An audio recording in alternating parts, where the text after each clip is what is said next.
je crois que indice la. xam nga indice du forcément vérité. mais mën na servir de base. pour def benn analyse parce que ci yoon ñoom ni ñu amee woon bayra ci ndaw yi fu ay ndaw di daje di tànn. normalement Yacine nag foofu dañ fa mën a am ay ndam yu mag a mag a mag mais tey nag seeni kii ñu bokk ay Pastef ay ndaw yu bokk Pastef. parce que su ma comprendre avant dafa amoon ay manœuvres politiciennes en tout cas dafa mel ni élection yi am na ñoo xam ne bëggoon nañu ko orienté ci sensu ñu gis ne waa Pastef dëgg-dëgg seeni ndaw ñoom ñoo téye jeunesse su Sénégal bi donc buñ ci amut résultat bi doon xaar. comme mën nañ ko interpréter comme la ji Yacine mais je crois que loolu am na lu ko gën a garaaw fuuf parce que xam nga comme li ma doon wax démb rek saar bi laay bamtuwaat ba tey la woon na woon fa woon souvent da ngay xool yeneen présidents yi li doon defee rek ak jeunesse bi. nga xool ñii ni ñuy defee. et man dama koy tuddee bombe J. tey c'est une vraie bombe tey. waaw parce que xam nga facteurs yi dafa bëri nee naa la boom démographique bi tey. boo xoolee macha allah ni ñuy yokkoo dëkk boo xam ne bii daanaka 35 ans. 3/4 de la population 35 ans lañu am jëm suuf. maanaam ñeenti sénégalais yoo jël rek ñett yi 35 ans la fanweeri at ak juróom jëm suuf. loolu dafa am solo léegi nga xool taux de chômage bi defuñ dara pour xeex chômage bi. absolument defuñ dara pour xeex ndóol bi. li koy mandargal souvent mooy bu tàngoor bi ñëwee tuuti rek nga gis xale yi ni ñuy jëlaatee gaal yi. mais surtout xam nga dafa am ñaan sans lexical. dafa am ay autorités mooy yoo xam ne ci discours dafay faral di ñëw avec récurrence xam nga ñoom bi ñuy nekk opposition jeunesse Sonko mënut a wax ba jeexal te du ko tudd wala Bassirou Diomaye Faye. benn misaal laa lay jox keroog bi Bassirou Diomaye Faye faloo ba pare le président premier discours am bu 3 avril boo xoolee boobu dafa am pàcc bu mag a mag a mag a mag bu jagleel jeunesse bi.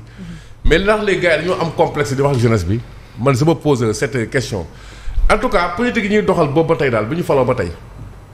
parce que politique yëpp dafa am benn articulation mooy pour xeex chômage pour man parce que bu nit ñi amee liggéey rek ndool bi toxu ñoom nag defuñ ci dara léegi nañu moytu président bu fi jaar rek am nga tàkkusaan wala timis ak jeunesse boobu Léopold Sédar Senghor ci ay confidence yu ma dégg ay kilifa wax ko ci télé lañ ko waxee bien sûr ne balaa muy démissionner dafa ne j'ai tout fait pour cette jeunesse et je ne comprends pas pourquoi cette jeunesse ne me comprend pas. moo tax mu tiré conclusion bi mu gaaw a jox nguur gi Abdou Diouf. Abdou Diouf tamit gis nga fi mu jaar ak jeunesse bi. lu nekk créé na ko fi.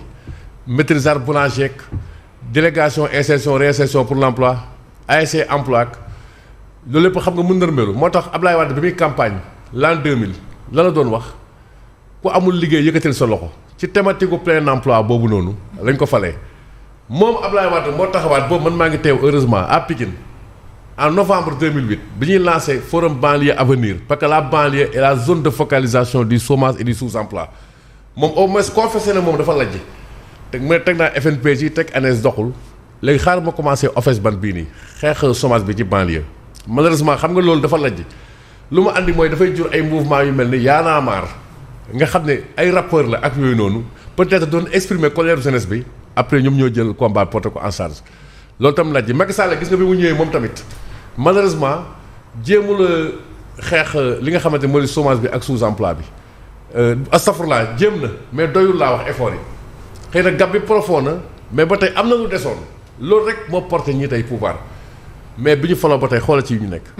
nekk fii di interpréter ay constitution boobu tey sànq wax naa la ko ci nasaraan 11e thèse de Karl Marx sur Feuerbach les philosophes n'ont fait qu'interpréter le monde de diverses manières alors qu'il s'agit de le transformer. Vous ne faites qu'interpréter notre constitution de diverses manières alors qu'il s'agit de transformer le sort de la jeunesse sénégalaise ci loolu la ñu di xaar tu as dit que tu peux maintenant mais malheureusement seeni préoccupation c'est à 1000 lieues des préoccupations essentielles et fondamentales de cette jeunesse sénégalaise. Tête de pont de l'élan populaire qui les a portés au pouvoir. Comme disait Ablaye Wade, parlant de la jeunesse de son époque. Mais ñii ni bon malheureusement leen lañ tal en tout cas ils n'ont qu'à faire très attention Ablaye Wade Macky Sall 65% lañ ko fale Ablaye Wade gëwuma ne tey fekkee wut réseaux sociaux mais ëpp ngeen ko bayra Senghor 100% lañ ko doon fale ku naagu daagu ñu romb la faites gaffe. Très bien alors Pierre Simon Faye tey qu'est-ce qui explique ces résultats xale yi dañoo yeewu wala gëmatuñu promesse politique. peut-être ñaar yëpp parce que quand même looloo fi ne parce que mi ngi fi depuis 2 ans et 2 ans yi gis nañu ni ñu songee ndaw ñi song laay wax song nan la yëf yi commencé bu ñu ñëwee di ngeen am liggéey c'était une promesse. Un engagement électoral. bi Pastef ñëwee lan la ñu njëkk a wax oui Jakarta yi baax na waaye il faut ngeen wut kayit donc ça veut dire que amuñu leneen lu ñu leen di jox lu dul seen Jakarta yi ngeen yor téye leen ko. oui malheureusement Jakarta ñu comparti leen ne leen pour ngeen mën a daw dem leen ngeen wuti kayit yooyu c'est moyennant argent. parce que da ngay dem diggante fa nga koy wutee police ak gendarmerie légalisation fii xawma lan ak lan nangam balaa ngay dajale dossier bi di nga ci dépenser xaalis bu dul jeex. boobu di benn. ñu ñëwaat au même moment ñu ne marchand ambulant yi oui ñun ñoo loon diggéen liggéey mais vraiment mënu leen occuper mbedd bi il faut ñu jëlee leen fi et jëlee de force parce que c'était des tracteurs ak yooyu pousse leen bëmax leen tuuri fële gis nañu d'ailleurs jàppante bi amoon Kër Massar avec le maire et les jeunes ambulants et c'était dommage mu nekk un deuxième coup troisième coup bi ñëw oui ñun ñoo leen waxoon ne di ngeen am liggéey mais liggéey feeñ na Espagne dem leen ngeen witti ji dem leen ca toolu tubaab ya looloo fi nekk am déet non bu ma juumee ngeen wax ko dëgg la kay dem leen sëgg witti ji ba entre autres exemples yoo xam ne Yacine mën nañ ko joxe entre autres donc jeunes yooyu tey jii Thierno expliqué na ko nguur gu ñëw avec ta génération de jeunesse Abdoulaye Wade jeunes yi ko faloon mais mën naa ne presque ñoo ko commencé woon weddi bi fi Macky Sall nekkee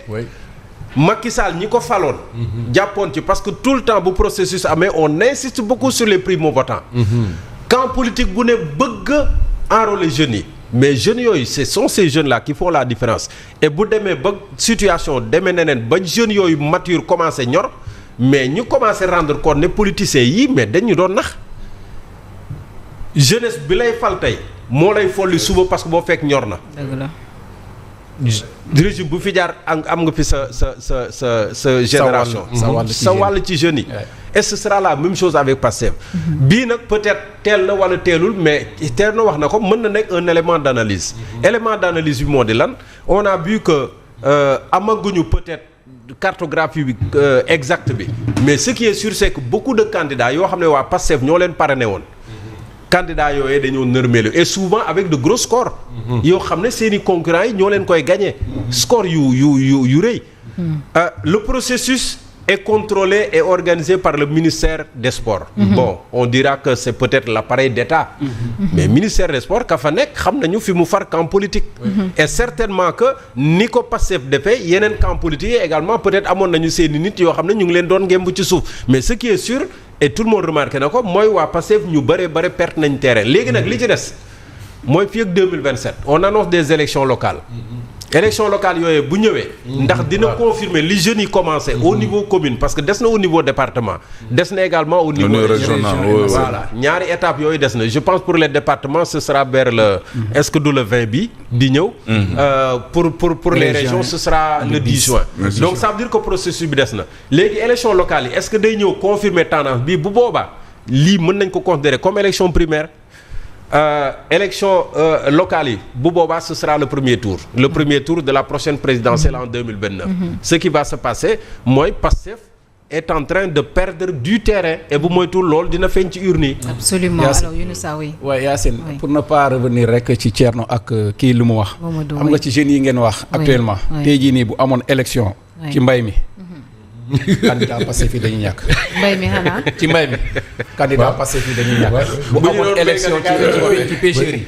candidat Pastef yi dañuy ñàkk. partout ci femmes yi. bu amoon élection boo xam ne ci femmes yi rek actuellement. dañuy ñàkk mais dama takk mi tàkkar naa se la takkum jabar bi tàkkar naa te secteur primaire yi nga bëgg non mais nee naa la secteur yi yëpp kii na ko même marchand ambulant yi tey bu amoon élection boo xam ne ci marchand ambulant yi la jégleel spécialement marchand ambulant yi boobu moytul candidat Pastef day ñàkk parce que la déception elle est grosse elle est immense man nekkoon naa ci prestation de serment ba ci à Diamniadio j'étais là-bas je parle sous le couvert de Simon Faye j'étais là-bas l'espoir était là immense gars yi am yaakaar ndaw la ñuy fal depuis 1960 ay mag rek lañ doon fal ay kii rek lañ doon fal la ñu ay xale ñu jël fa ay engagement def fa ay prestation bu affaire bi nice lépp moji mais au bout de 2 ans et ce qui est plus dramatique mooy ci 2 ans yëpp au lieu de se concentrer sur les véritables préoccupations des populations mais ñu ngi ñuy installer ci cycle politique rek chaque jour matin midi soir c'est